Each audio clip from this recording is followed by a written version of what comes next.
Hey everybody, today we are back building the Netherdeep after a little break, and we're building rooms N7 through N9, so let's dig in. So the very first room we're going to start with is room N7. The roof of this underwater sepulcher has 3 naturally formed domes, each one reaching its apex about 30 feet above the floor. Veins of iridium cling to the walls, forming a lattice that casts red light on the clumps of seagrass growing along the room's perimeter. A little bit later on in the room description, secret doors. Once the battle has ended and the scene with Talmith has played out, the characters are returned to the underwater grotto. At the same time, 2 secret doors open in the north wall. Behind one secret door is a narrow, dimly lit tunnel that connects to area N7A. Behind the other is area N8.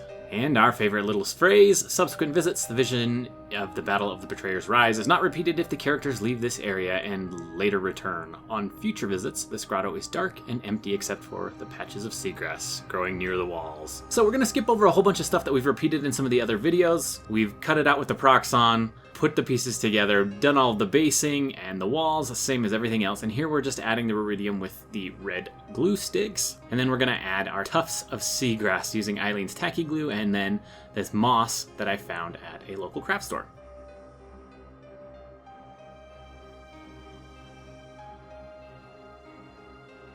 Not a whole lot else for this room other than the secret doors, which we're going to dig into here. We've crafted these before on a couple other videos, but we're just going to take the back of a legal pad here. I'm just going to cut these to the size that I want. It's about 1.5 inches by 2 inches. Then we're going to cut a little foam core to go in the middle, peel the paper off of our dollar store foam core, and then we are going to hot glue the foam core to the pieces of the legal pad. And we're going to want the legal pad to be a little bit longer than the foam core so that we can kind of use those as clip-ons. And here we're just drawing in the center, the little secret door hole where your characters can float through or swim through. And then we're just going to base this in like a dark gray, and we're going to highlight it with a little dry brushing of a pewter gray. Next room is area N7A. Rising from the floor in the center of this grotto is a marble pedestal, above which floats a wispy mote of light. At the foot of the pedestal, half buried in the sandy floor, is a small wooden chest. Tunnel exits.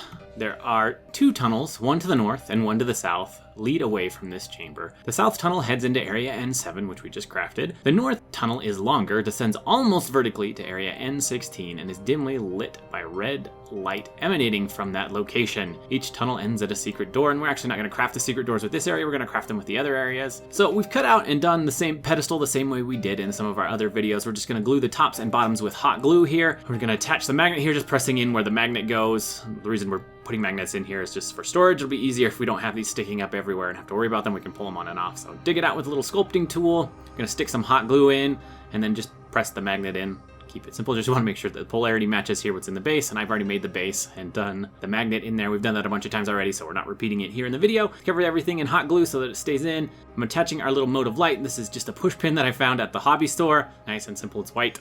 We're just going to glue it in with some tacky glue and it'll be nice and good. At the bottom here, we're just going to craft a little top portion of a chest that's supposed to be buried under the sand. So just kind of eyeballing it here, what I think would be about right. And then we're going to trim the top corners to make it a little bit more rounded. And we're only going to be building the top part of the chest because the rest should, in theory, be buried under the sand. So we're using some sandpaper here to smooth out the top and make it a little bit more rounded. And I'm just going to use a ballpoint pen here, draw on some lines on the chest to differentiate between some wood planking and the metal braces that are making up this chest. So we're just going to draw everything out, and then we're going to base everything in a coat of black paint. And this is just a base, so we have some consistent color to rely on. And then all of the wood bits, we're going to use this kind of chestnut brown, and then I am using blade steel for any of the metal bits. It takes a couple of coats of each, and then I'm just using a brown wash that's just watered down brown acrylic paint, making sure that we get some details to pop. And then we're going to glue this to the base of the pedestal using some Eileen's tacky glue again. There we go, call it good. Next room is area N8, nice little circular room here. When the characters peer into the grotto, it appears to be devoid of inhabitants or noteworthy features. When they enter the chamber, the secret door to area N7 closes behind them, unless it's being held or propped open. At the same time, a dark form rises from the floor. A shadow rises from the sandy floor and assumes a giant form. Its single, glowing red eye remains fixed on you as it rises to a full height of 100 feet, an enormous spectral spear gripped in its hands. So I just found this Cyclops model from MZ420. It's completely free. We're not going to make this to the scale of 100 feet. That's just too big, but this is nice and big and gets the point across. Primed it in black, dry brush with gray, and we painted the eye red. And then we're going to attach a magnet here just using a power drill, some super glue, stick the magnet in there. Again, make sure your polarity matches so that this thing will attach. It's super important. Next area, N9. An oval portal with glowing edges appears in the middle of the room, floating between the hands of a giant statue depicting Elixian in armor. Suspended vertically in the water, the portal is 10 feet tall and 5 feet wide. Through it, you can see the giant statues that occupy the first chamber of the Netherdeep that you entered. Here we're just going to craft this nice little statue. Here's a model I found from Loot Studios. It's close enough, not super outstretched, but looks like someone in armor for sure. We're going to use our snips to snip off the battle axe and get rid of the handle for the axe. You can see the back end for some reason just disappeared on this last one. I snipped that layer. Primed it in black, and then we're just going to dry brush in a gray color to give this kind of a statue feeling. We've done this already before, a handful of times, and then I'm just using the back of a legal pad here again to craft the portal, the base of the portal. I'm going to use some scissors. I made sure it was about the right proportions to the statue that we have, and then we're just going to kind of round it off with our scissors here. And once I have a shape that I'm fairly happy with, we're going to crinkle up some foil and then pull it back out, and we're going to use some hot glue to glue this to our legal pad, and this is just going to give it some texture and make it a little bit more interesting than just a flat piece of cardboard. Press on one side, and we'll get the hot glue on the other, and then we're going to wrap the foil all the way around the back side. I'll use some scissors to trim it back quite a bit, and then there's a little bit of excess left, and we'll just fold that back, and you barely will even notice once we've got this all painted up. Before we paint, I'm putting a layer of Mod Podge on here, and this is just to make sure that the paint will stick to the foil. And I've taken it outside and sprayed it with a gray primer, and then we're just adding in some red craft paint here, and it takes a couple of layers to get what we want, and then I'm going to dry brush with a white color just to make some details pop and make it kind of swirly.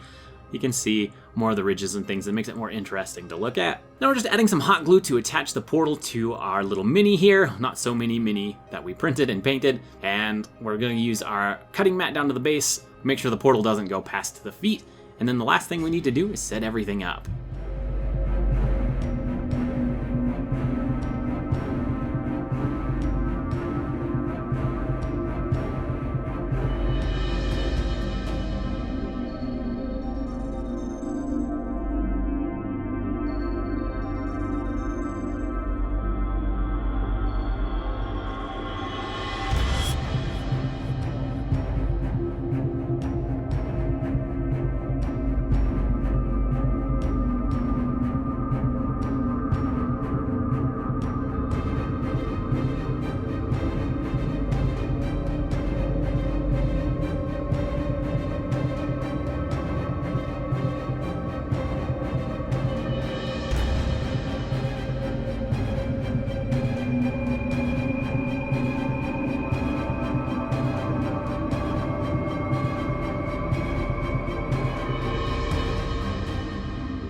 And that is pretty much it. Sorry it took so long for me to get through this one. My party has been busting through the Netherdeep. I haven't had a ton of extra time to craft things. It's also the end of the school year for my kids, so we've got lots of other things going on in our personal lives. Lots of fun. We're still gonna push through this even though my party is past where we are here in our crafting, and that's okay. We'll just go through these and I'm gonna craft them as I have time. You may see them once a month or so, maybe less. We'll push through all the way through the end of the Netherdeep though. Thank you guys a ton for watching. I do appreciate it. Huge shout out to my patrons. You guys are the best. We'll catch you in the next one.